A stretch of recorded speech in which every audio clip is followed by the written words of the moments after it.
Welcome back to our channel, Storytime with Miss GK. Ako si Isabella, 46 na taong gulang, byuda, at nag-iisang tagapagmana ng hasyenda namin. Isang lupain na pinagmamalaki ng aming angkan sa loob ng maraming henerasyon. Bata pa lang ako, itinanim na sa isipan ko na ang buhay ko ay hindi kailanman magiging akin. Isa lamang akong bahagi ng mas malaking plano ng pamilya. Isang pangalan na kailangang igalang. Isang apelyidong kailangang panatilihing malinis.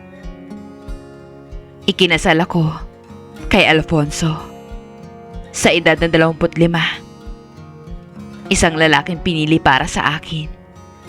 Hindi ng puso ko, kundi ng aming mga magulang. Mabait siya, responsable, at may dignidad. Ngunit sa kabila ng lahat, hindi ko siya minahal. Hindi dahil ayaw ko, kundi dahil hindi ko kailanmang naramdaman ang dapat naramdaman ng isang asawa. Sinubukan ko. Diyos ang saksi roon. Nabuntis ako minsan. Isang pangyayaring inakala ko na magpapabago ng lahat. Akala ko, sa pagdating ng isang anak, matututo akong magmahal.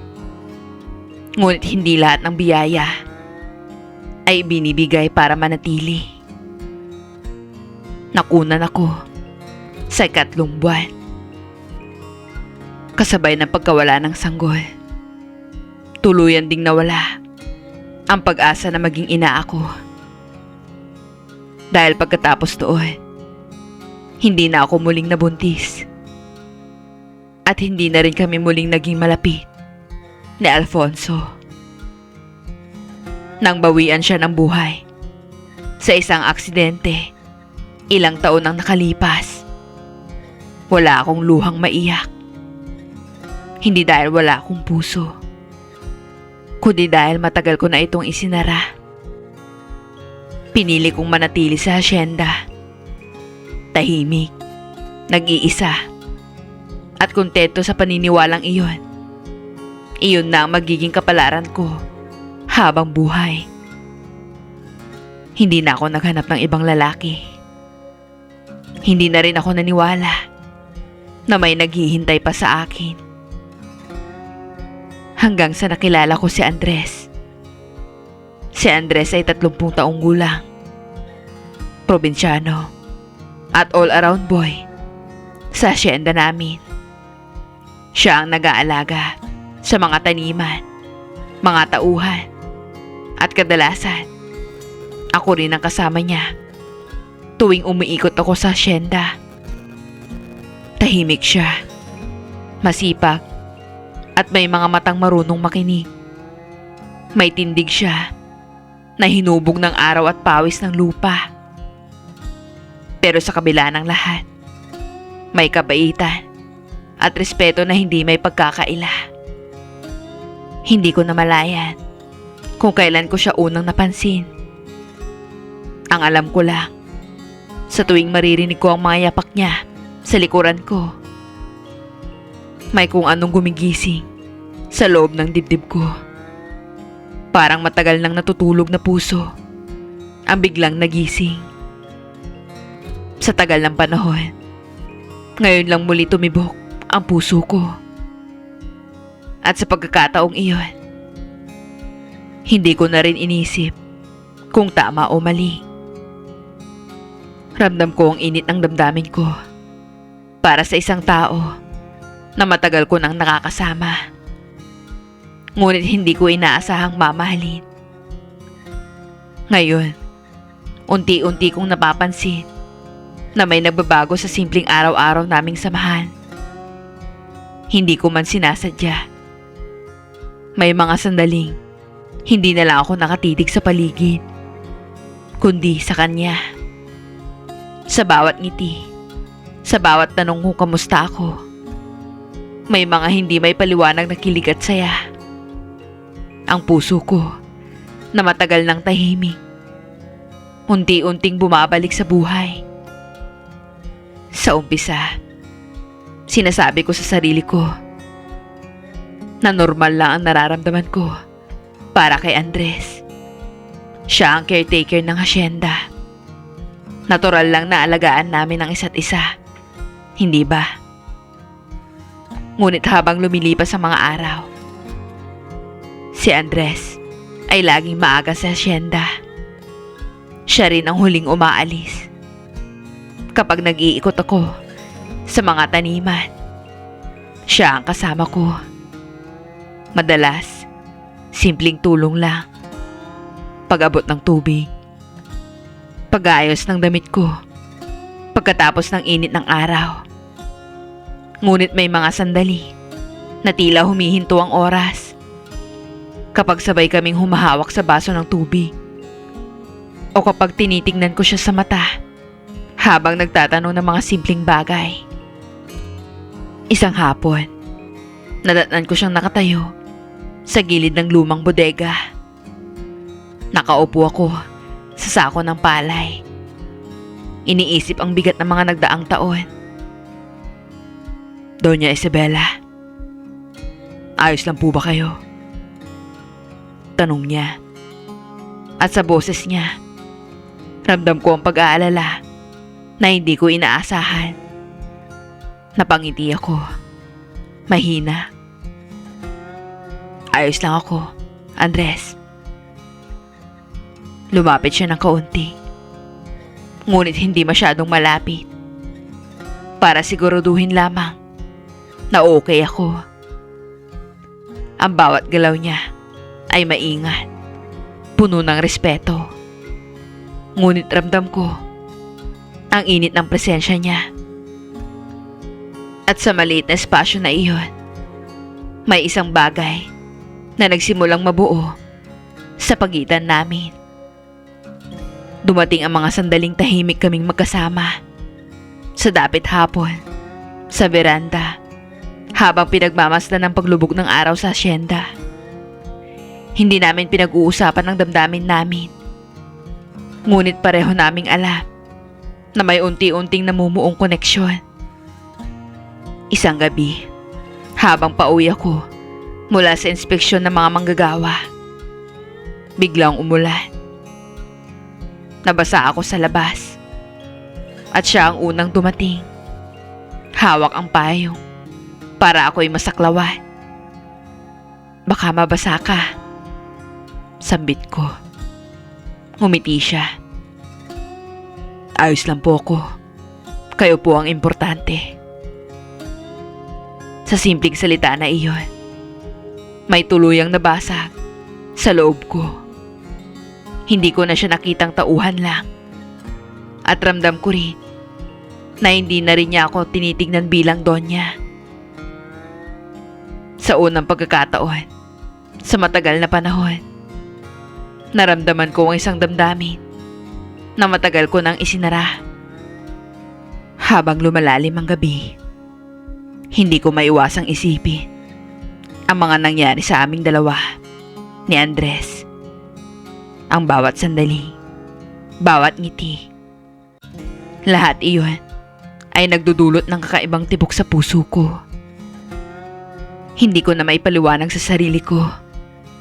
At sa halip na labanan, hinayaan ko na lang ang nararamdaman ko. Isang gabi, matapos ang mahabang araw ng pag-iinspeksyon sa mga taniman, natagpuan ko ang sarili ko sa lumang bodega. Nag-iisa at nagmumuni-muni. Narinig ko ang yabag ng kanyang paa sa kahabaan ng kahoy na sahig. Doña Isabela, andito pa po kayo. Hindi pa po kayo magpapahinga. Huminto ako. Hindi pa ako inaantok. Sagot ko. At marahan siyang tinignan. Pwede ka bang umupo? Tumango siya at umupo sa gilid. Hindi masyadong malapit, ngunit sapat upang maramdaman ko ang presensya niya. Tahimik kaming nagmasid sa buwan at sa malawak na taniman. Ang bawat sandali ay puno ng tensyon at ngiti. Pero wala pa kaming sinabi tungkol sa nararamdaman. Alam niyo po, panimula niya. Minsan, naiisip ko kung bakit po kayo laging mag-isa. May mga taong sanay nang maging mag-isa. Pero hindi ibig sabihin yun na iyon ang nararapat. Tugon niya. Sa simpleng mga salitang iyon, unti-unti siyang nagbukas sa akin. At ramdam ko na hindi lamang niya ako iniisip bilang amo. Hindi ko na mapigilan ang damdamin ko. Sa halip na humakbang palayo, hinayaan ko siya. At sa gabing iyon, sa ilalim ng liwanag ng buwan, naganap ang hindi inaasahan. Isang bugso ng damdamin na matagal naming pinigil. Para akong bumalik sa pagkadalaga. Hindi ko na pinigilan ang sarili ko. Pagkatapos ng halik, tumingin siya sa mga mata ko.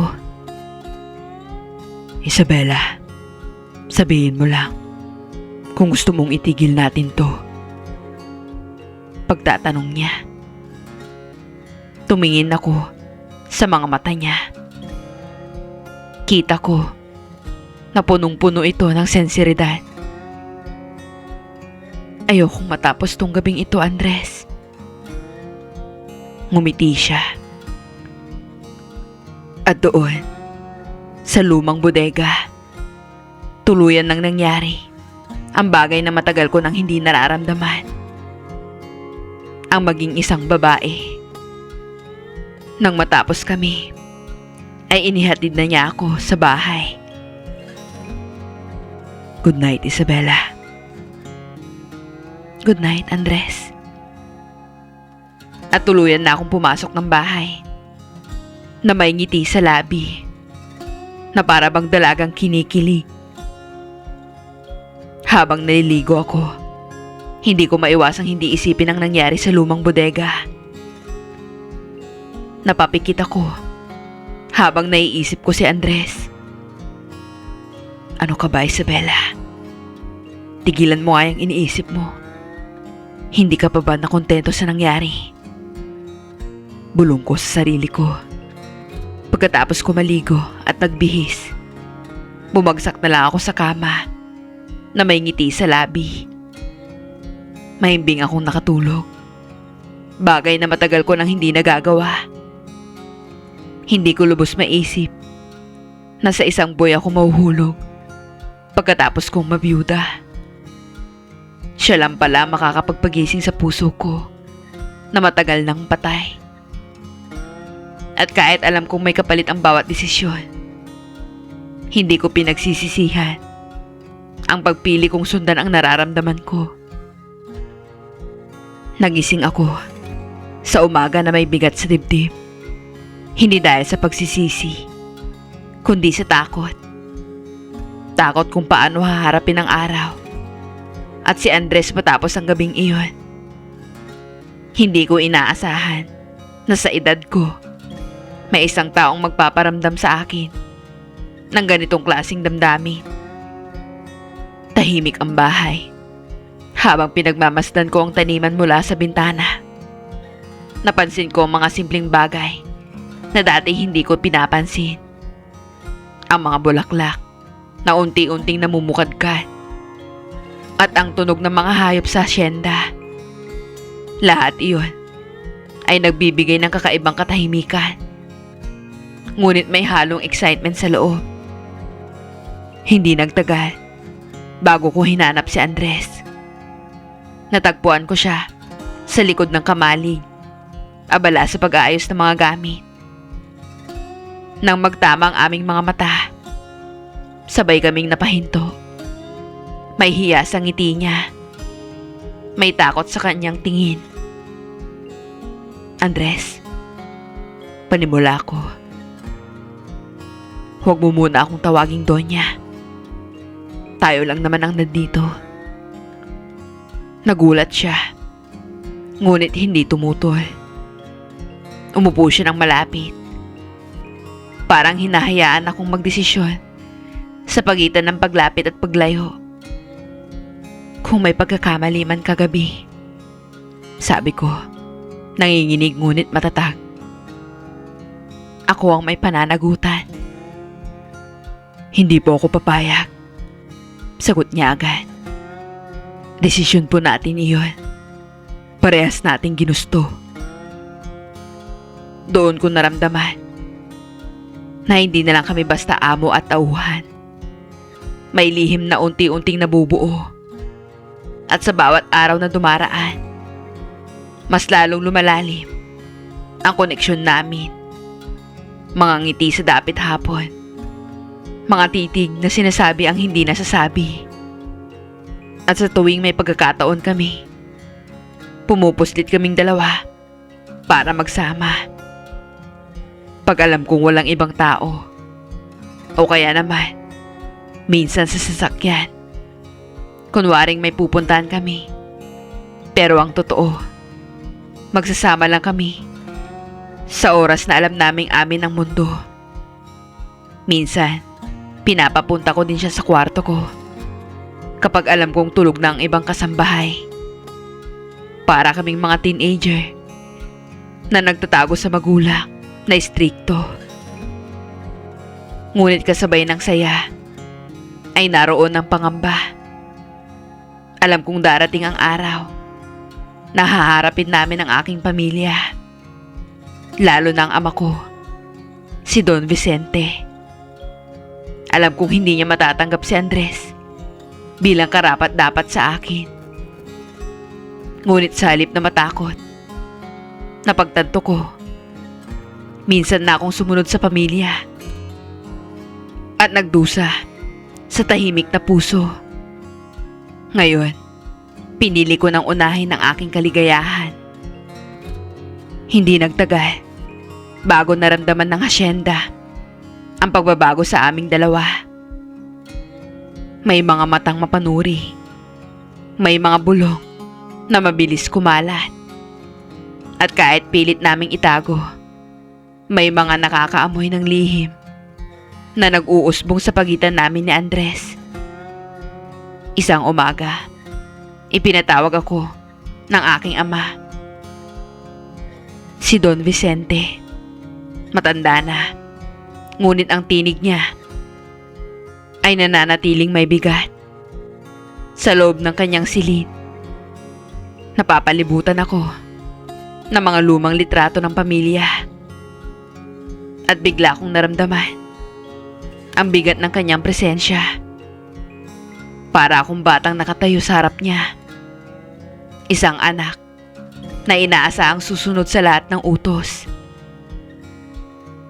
Isabela, mariin niyang panimula. May mga naririnig ako. Tahimik akong nakatayo. Hawak ang mga kamay ko sa harap. Tungkol sa'yo at sa tauhan mo. Dugtong niya. Sa isang lalaking walang pangalan, walang yaman. Napasigaw ako sa loob. Hindi dahil sa sinabi niya, kundi sa paraan niya ng pagtingin sa pagmamahal. Parang isang kasunduan, hindi isang damdamin. Papa, mariing kong sagot. Nanginginig ngunit matatag. Hindi siya tauhan lamang. Tao siya. At mahal ko siya. Para siyang sinampal ng mga salita ko. Napailing siya. Tila hindi makapaniwala. Mahal? Napatawa siya ng mapait. Hindi ka na natuto, Isabela. Nakalimutan mo na ba ang dahilan kung bakit ka namin ipinakasal noon? Dahil iyon ang tama. Doon ko napagtanto na hindi na ako ang babae na tahimik na sumusunod sa lahat. Minsan na po akong nakinig sa inyo. Sagot ko. At habang buhay kong pinagsisisihan yun. Nagbanta siya. Naaalisin niya si Andres sa asyenda. Puputulin ang suporta. At ikakahiya ako ng buong angkan. Ngunit pinili kong tumayo. Kung aalis siya, mariin kong sabi, aalis din ako. Ang asyenda ay akin. At ang buhay ko ay akin din. Unang beses kong nakita ang takot sa kanyang mga mata. Hindi sa lalaking minahal ko, kundi sa anak na natutong pumili ng sarili niyang kaligayahan. Pagdating ko ng gabi, hinanap ko si Andres. Kung aalis ka, sabi ko sa kanya, sasama ako. Hindi ako papayag na sila ulit ang magdedesisyon sa buhay ko. Mahal kita, Andres. At handa akong ipaglaban ang meron sa atin. Hindi siya agad nagsalita. Ngunit sa kanyang mahigpit na yakap, ramdam ko ang pangako. Alam kong kahit anong mawala sa akin, pangalan, yaman, respeto, may isang bagay akong napanalunan. Ang pagmamahal na pinili ko. Hindi naging madali ang mga sumunod na araw. Kahit hindi kami pinalayas, ramdam ko ang malamig na distansya ng pamilya ko. Ang mga tawag ng papa ko ay bihira na. Puno ng katahimikan kaysa sa galit. Para bang hinihintay niyang ako mismo ang sumuko at bumalik sa dating landas. Ngunit hindi ako bumalik. Pinili kong manatili sa asyenda. Hindi bilang anak na sumusunod, kundi bilang babae na may sariling desisyon. Si Andres, nanatili rin. Hindi na lamang caretaker, kundi lalaking kasama ko sa bawat umaga at gabi. Hindi na kami nagtatago. Marami na din ang nakaalam ng relasyon namin. Taas noo kong ipinagmamalaki ang pagmamahalan namin. Ramdam ko na hindi yaman ang habol ni Andres sa akin, dahil handa siyang harapin ang lahat para sa akin. Lumipas ang 3 buwan matapos malaman ng lahat ang tungkol sa amin. Bigla akong nakaramdam ng kakaiba. Napansin ko may nagbago sa katawan ko.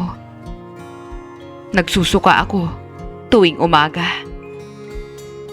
Napadalas ang paghilo at naging mas emosyonal sa mga bagay-bagay. Sa umpisa, binaliwal ako. Akala ko sa pagod lang o dahil nagkakaedad na ako. Ngunit unti-unti, lumalala ang pakiramdam. Naalala ko, ganito din ang pakiramdam ko nung nagbuntis ako noon. Kaya nagpasya ako na magpa-check up dahil akala ko magme-menopause na ako. Pero iba ang naging resulta. Tama ang una kong hinala.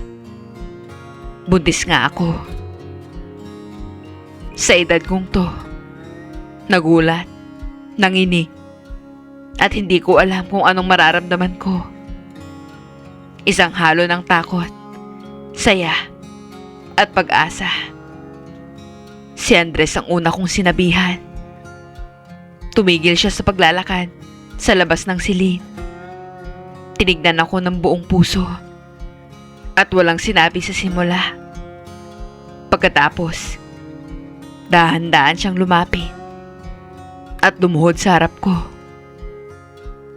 Inilapat niya ang noo niya sa tiyan ko. Salamat, bulong niya. Salamat sa pagtitiwala sa akin at sa buhay na ito. Mahal na mahal kita, Isabela. Mahal na mahal ko kayo ng anak natin. Umiyak ako. Hindi dahil sa sakit, kundi dahil sa sobrang pasasalamat. Sa unang pagkakataon, sa matagal na panahon, ramdam ko na ang buhay ay may sariling paraan ng paghilom at pagbibigay ng bagong simula. Nang malaman ng pamilya ko ang balita, tahimik lamang ang lahat. Walang sigaw, walang galit. Siguro dahil sa edad ko. Siguro dahil sa bigat ng himalang iyon. Ang papa ko, si Don Vicente, ay hindi humingi ng tawad. Ngunit sa unang pagkakataon, hindi na rin siya tumutol. Minsan na akong sumunod sa kanila at nawalan ng pagkakataong maging masaya. Ngayon, pinili ko ang sigaw ng puso ko at ginantipalaan ako ng tadhana. Dahil sa wakas, natutunan kong ang buhay ay hindi natatapos sa sakit at ang pagmamahal ay maaaring dumating kahit sa pinakamatagal na paghihintay. May mga pangarap na akala mo'y inilibing na ng panahon, ngunit muling sisibol kapag dumating ang tamang pagkakataon. Isinilang ko ang anak namin ni Andres sa isang umagang maliwanag at payapa. Isang munting iyak ang pumuno sa silid. At sa unang pagkakataon, hawak ko na ang bunga ng isang pagmamahal na kusang tumubo. Hindi ipinilit, hindi ipinagkasundo.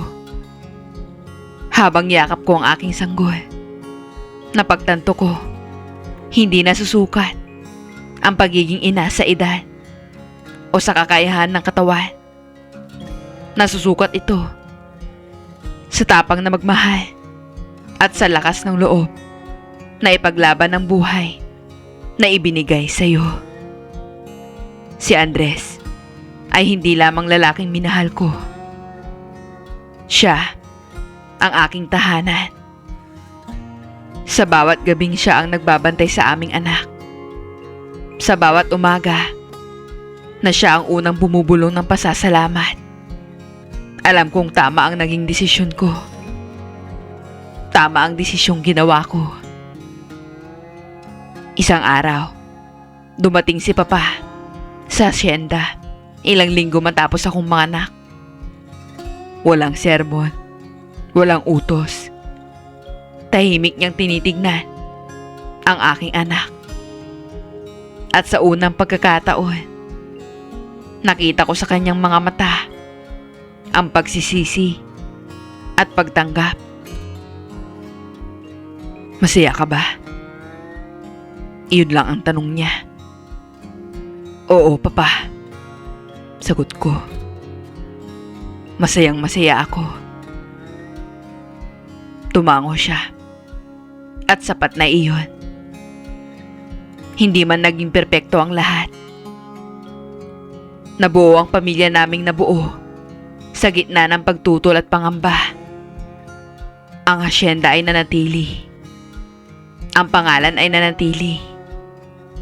Ngunit mas mahalaga, nahanap ko ang sarili kong tinig. Ngayon, habang pinagmamasdan ko ang aking anak na mahimbing na natutulog at si Andres na tahimik na nakaupo sa tabi namin, napapangiti ako sa mga alaala ng babaeng minsan kong naging. Ako ang babaeng natutong sumunod bago pa matutong magmahal. Babaeng naniwalang ang halaga niya ay nasusukat sa apelyido, sa yaman, at sa pagsunod ng kagustuhan ng iba. Babaeng inakala na tapos na ang lahat nang mawalan siya ng pagkakataong maging ina at mawalan ng asawa. Ngunit mali ako. Natuklasan ko na ang buhay ay hindi natatapos sa sakit At ang pagmamahal ay hindi naluluma. Minsan, dumarating ito kapag handa ka ng piliin ang sarili mo. Hindi sa pagiging makasarili, kundi sa pagiging totoo. Natutunan kong ang tunay na lakas ng isang babae ay hindi nasusukat sa kanyang kakayahang magtiis, kundi sa tapang niya magsabi ng sapat na at panahon ko naman. Kung may maiiwan man akong aral sa kwento ko, ito yun. Huwag kang matakot magmahal, kahit pa hindi ito sang-ayon sa lahat. Huwag isuko ang kaligayahan para lamang masabing tama sa mata ng iba. At higit sa lahat, huwag mong isiping huli na ang lahat, dahil hanggat may tibok ang puso, may pag-asa. Ako si Isabela. At ito ang aking pagpili.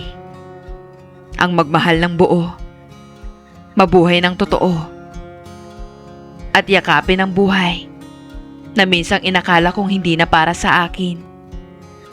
Naway may natutunan kayo sa kwento ko.